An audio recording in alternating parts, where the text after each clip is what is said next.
Hello, readers of the Community Post. This is Seth, sports editor with the paper.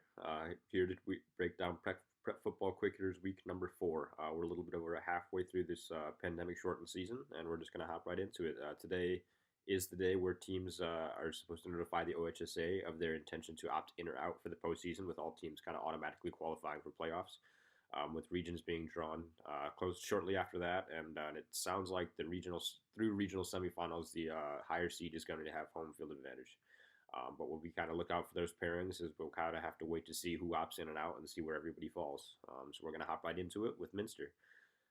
Minster, they fell to 0-3. They lost to St. Henry this week, 28-7, and they played Delphos, the true spread team, who is 1-2 this week.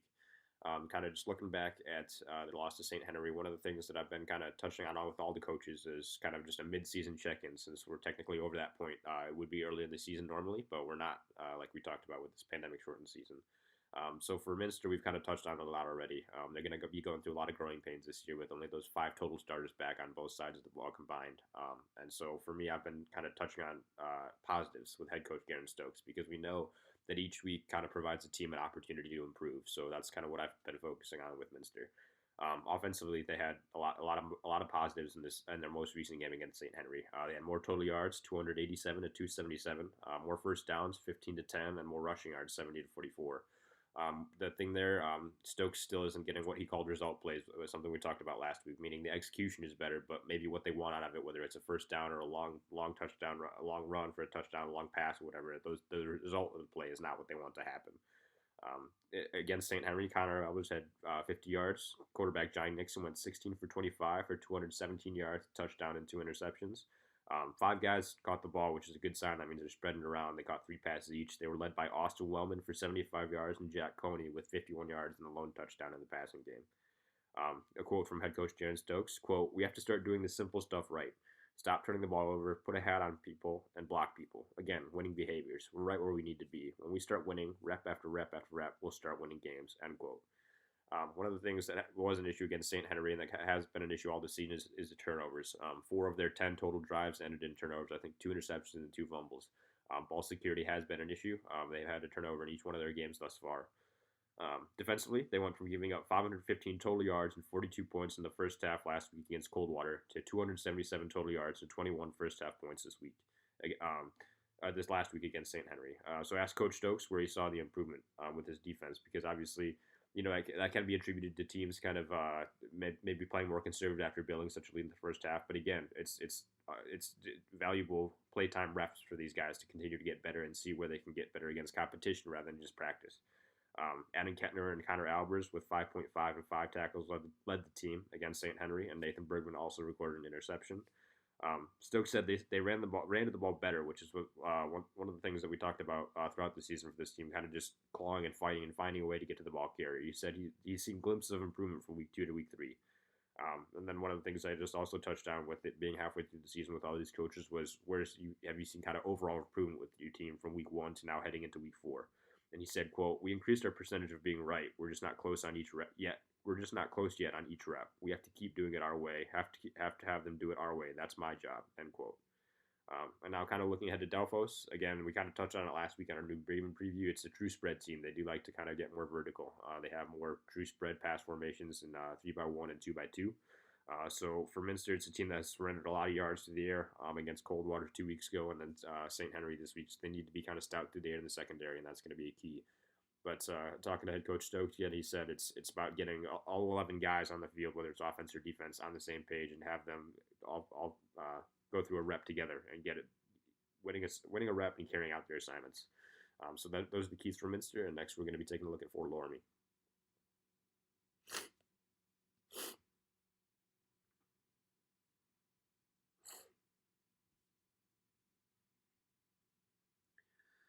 Alrighty, looking at our next matchup, Fort Loramie, who moved to 3-0 with a 47-0 win over Miami East on senior night last Friday, takes on Covington, who is 3-0 on Thursday. This is a team that has kind of dominated their conference scene last year, and they've kind of been on that same path this week, or same path last week. They're going to face their toughest competition yet with Covington, who's obviously undefeated, like I just mentioned. But first, we're going to look at their win over Miami East on senior night. I mean, it was another blowout win. They outgained them 504 yards to 43. they had a balanced attack. It wasn't just one or the other. It was 226 pass yards through the air and 278 rushing yards, and held them to 1 of 14 on third downs, which is something that's when I talked to Fort Loramie head coach Spencer Wells the other week in practice. He said, our defense has been good. We've only given up 7 points, but that's something we want to kind of emphasize as the season moves on and progresses. Is kind of getting off the field on long third downs and third downs in general. Something that some teams have gotten long conversions on them for, and they wanted to see improve. And you saw that holding them to 1 and 14 last Friday night. Offensively, Colin Moore came to the night with 5 touchdowns on the year. He threw 4 against Miami East to 4 different guys. He went 18 for 30 for 223 yards. Brock Runekamp, a senior, caught his first catch of the year for a touchdown. That went all the way to the house on a screen pass. Lucas Putoff, Max Hoying, and Nick Barhost also caught TD passes. Wells said after the game that one of the things he challenged Colin with was kind of going through his progressions better, and he said that he did a much better job of that against Miami East. He was really patient back there. The offensive line gave him some time to find the guys, and he did. He also talked about guys kind of really stepping up into opportunities, which is one of the things that we talked about at the beginning of the year. Seniors kind of some seniors having to step up into bigger roles that they may have not had playing time in the past, and kind of taking the reins in that. And 2 of the guys he mentioned were Nick and Lucas, who I just mentioned that caught touchdown passes. They also play cornerback as well, who've been shutting down opposing wide receivers. He specifically mentioned Lucas kind of stepping into that Z wide receiver spot, which in his 3 years as a head coach, Wells said that it's typically been not reserved, but a new senior that maybe hasn't had much playing experience, but has the talent and potential, but just hasn't gotten a chance to showcase it, has really kind of taken the reins in that role. And so far, he said Lucas has really kind of stepped into that role thus far, and it's kind of just really gratifying to see these guys kind of bide their time and then kind of take hold of these opportunities and play through them. Running wise, Nate Meyer, he had 122 yards on 8 carries and two touchdowns. Wells said he's one of the hardest workers in their offseason, and it's you're seeing the fruits of that labor, and you can see it on the field. He's averaging over 100 yards per game, over 10 yards a carry, and their leading rusher. The O-line, that was another just thing I wanted to touch on with Wells, because at the beginning of the season they were replacing 4 or 5 guys. And if you look at it, their offense has just been able to kind of not really miss a beat. I know that they've really kind of were harping on that when I would go to practice kind of at the beginning of the year, and kind of even then Wells is kind of working with that offensive group and specifically that offensive line to kind of really let them know what he wants from them and to continue that improvement. And I said, kind of, where has that group grown from week 1 to week 4? Because that's a very important unit specific to football, because you have to have 5 guys on the same page. Obviously, you have to have an offense on the same page, a defense on the same page, but an offensive line, if those 5 guys aren't on the same page, it's not going to work. And he said the communication has been something he saw improve continually from week 1 to week 2 to week 3 to week 4, and that they've just gotten better. And he said they could still have room to grow, obviously, and want to improve, but he said the communication has been outstanding with that group. Defensively, I asked him, it's a defense that's given up 7 points this year, so I said, what have you liked most about that improvement from week 1 to week 4 after having another shutout win in week 3? And he said, quote, I would say continuing to heart pursuit to the football on defense. We really point that out on film when we see that red swarm and all those guys showing up. We've challenged them to see more of it. I thought we saw that last week. We played great team defense. Miami East couldn't really get anything going. That was because we were paying attention to our fundamentals, technique, and just flying to the football. If we can keep doing that, we feel pretty good about the defensive side of the ball, end quote. And so then I said, well, what's the next step? What are the higher aspirations for the defense? Postseason's right around the corner. You've only given up 7 points, but I know you guys always want to improve. What can you guys get better at? And he said, at this point it's kind of just making more big plays, forcing more turnovers. He said that defense has shown that, like I said, they can continue to swarm to the ball, but now it's kind of taking that next step up and saying, okay, now we want to get the ball out. We want to strip the ball. We want to get the ball back to our offense. And now kind of looking ahead to this week, their hardest challenge yet in Covington. They've put up 28, 43, and 40 points. He said it's a team that can kind of go north and south, but at the same time, a team that likes to go north and south, but at the same time, they do have the ability to go spread if they want to. So he said they're going to have to be disciplined, because he knows that they need to be disciplined on the back end secondary wise, because he knows the second that they, Covington's going to try to run it, and the second that Fort Loramie starts to cheat up and get sucked in, that Covington is going to try to go for that big pass deep. So he said, it's another big physical team. So he said pad level is important. Whoever's got lower pad level at the line, offensively or defensively, is going to win. But the secondary kind of being disciplined on the back end is going to be a key. And defensively, they've seen kind of a lot of 4-4s defenses a lot this season, kind of mixed in with cover 3. But it's different this year with Covington. They're an odd front. They mix in a lot of blitzes and a lot of stunts. They like to blitz heavily. And he said that's not something they've seen this year, but it's something they're prepared for. Usually, they didn't this year because of the pandemic, but normally they take on Minster, who kind of does the same thing. They blitz a lot. They play some odd fronts. So he says, it's not something that we've seen this year, but it's something we're prepared for. We've been preparing for that since camp. So he said it'll be a fun challenge this week, and he's looking forward to it. So next up, we're going to take a look at Marion Local. They came away with a 1-point overtime win. All right, now looking ahead to Marion Local. It was a battle of undefeated teams last week against Versailles, and they emerged victorious with a 21-20 overtime victory to move to 3-0. This week they faced St. Henry, a 2-1 team, also in the MAC, of course.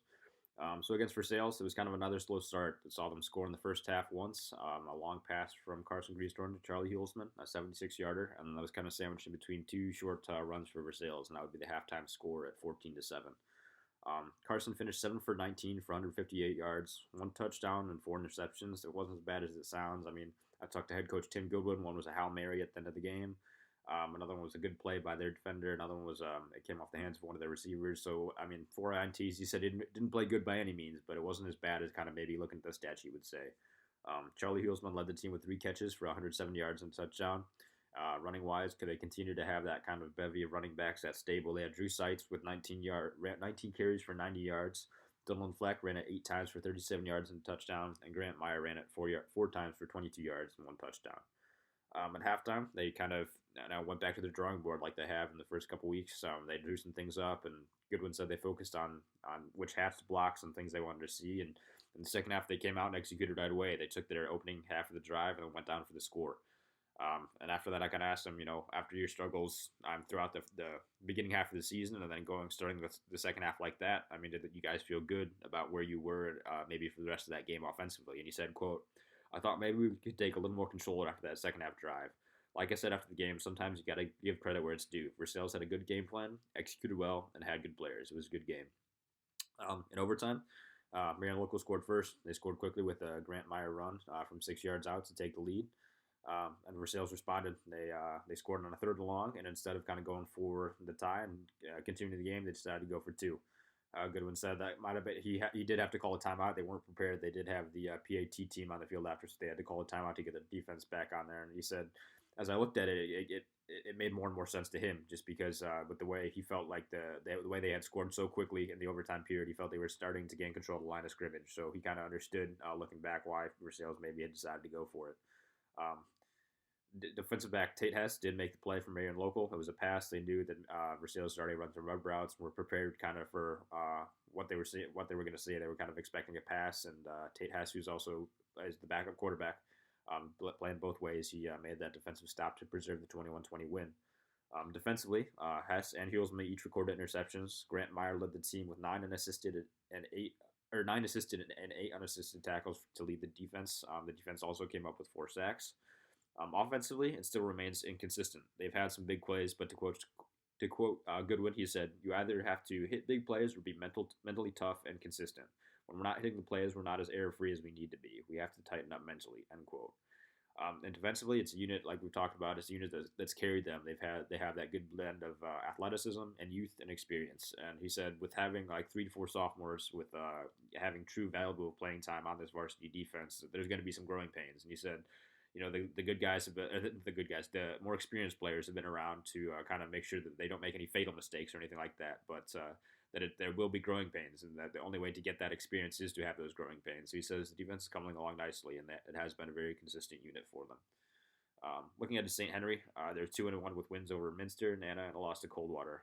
To quote Coach Tim Goodwin, he said, quote, "They're much improved. They got convincing wins, and the Minster record's a bit deceiving. St. Henry is scrappy. They went through big-time lumps last year, but have a lot of these kids back. They're doing a lot of these things well when I watch them on film. I don't see a whole lot of difference between their players and ours, to be honest. It's going to be an interesting game." So, yeah, again, for Marion Local, it's about getting more consistent on that offensive side of the ball. After the game, he said, we're proud of you guys for kind of sticking to it and grinding out the win, but we got to get back to the drawing board and fix our difficulties. So yeah, that does it for Marion Local. And next, we're going to be finally taking a look at New Bremen. Alrighty, the final matchup we're going to be talking about this week: New Bremen, who moved to 2-1 with a 38-6 win over Delphos, and they host Coldwater, who's 3-0 at the top of the MAC this week. First off, coming off that tough game against Marion Local, one of the things we talked about after the game with Chris Schmidt then was kind of getting back to doing what they do next week, and that's running the ball effectively. And they did that against Delphos. 229 yards on the ground, 142 yards from running back Zach Bertkey. I mean, they wore them down up front. They scored in every every quarter, and yet head coach Chris Smith still says that they can be more consistent. He saw them kind of in the first half. There was a possession where it ended in a field goal rather than they got the ball back. They got the ball deep in their opposing opponent's territory, and they weren't able to capitalize. They had to settle for a field goal. So he still wants to see that offense still get more consistent. They scored in every quarter, but he's always still finding ways to improve. Defensively, it was kind of big chunk pass plays against Marion Local. They gave up a lot through the air that led to some scores, and so he knew the secondary would have to be stout this week against, or this past week against a team in Delphos that runs a true spread. And they responded. They had 3 interceptions. They gave up just 155 yards to the air and 163 total yards. So 3 interceptions, one from Nick Alleg, one from Kyle Tankman, and one from Braden Suchland.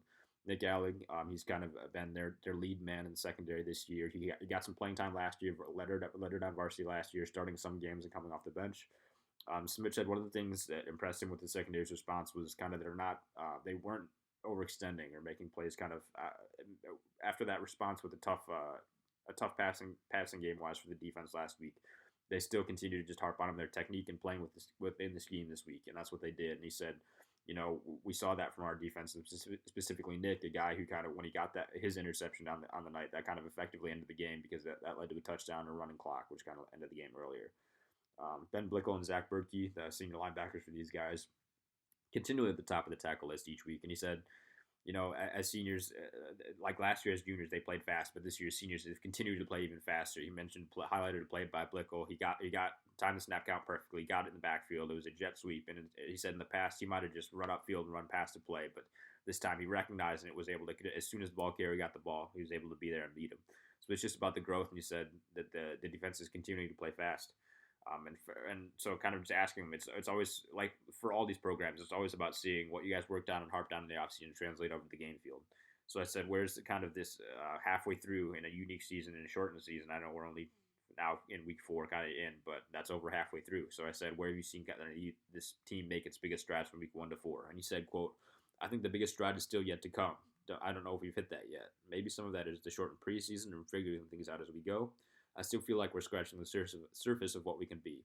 Hopefully, these next few weeks we can start to hone in and things start to kick in, so we feel real good about when playoffs hit the direction that we're going. End quote. So now, kind of looking ahead to Coldwater, they're 3-0. They're at the top of the Marion local. Their offense has scored 21 points, 49 points, and 51 points. Miles Blasingame is the quarterback, and he kind of leads the league in rushing, so that's going to be an obvious focus there. The running back Zach McKibben has speed and power as well. From head coach Chris Smith, quote, it's a Coldwater offense. Good skill kids. The linemen are good and solid up front. They hit you with big plays, and it's really hard. You have to guard against that. The idea is to make them drive downfield, but if that was the case, everybody would be doing it. Blasingame leads the league in running. He's throwing the ball around. I like the McKibben kid. He's fast and tough. They've got a lot of great pieces. That's what makes it hard to stop that offense. I'm not going to sit here and say we can stop that offense, but we certainly have to try and slow them down. And I kind of just asked them. Fort Recovery had some success. They did put up 37 last week against them in their 51-37 shootout against Coldwater. And I said, did you see any takeaways from that game where you might have an opportunity to kind of attack with the personnel that you have? And he said Fort Recovery is a little bit different. They do pass a little bit more than New Bremen would be said, but from New Bremen's aspect, they need to run the ball well, and as well, he needs to know they kind of need to make big plays as far as on defense and offense, but big plays offensively to kind of balance that out. So yeah, that does it for week 4 of Prep Football Quick Hitters, and we will see you next week. Be sure to follow us on social media and check out the website at minstercommunitypost.com.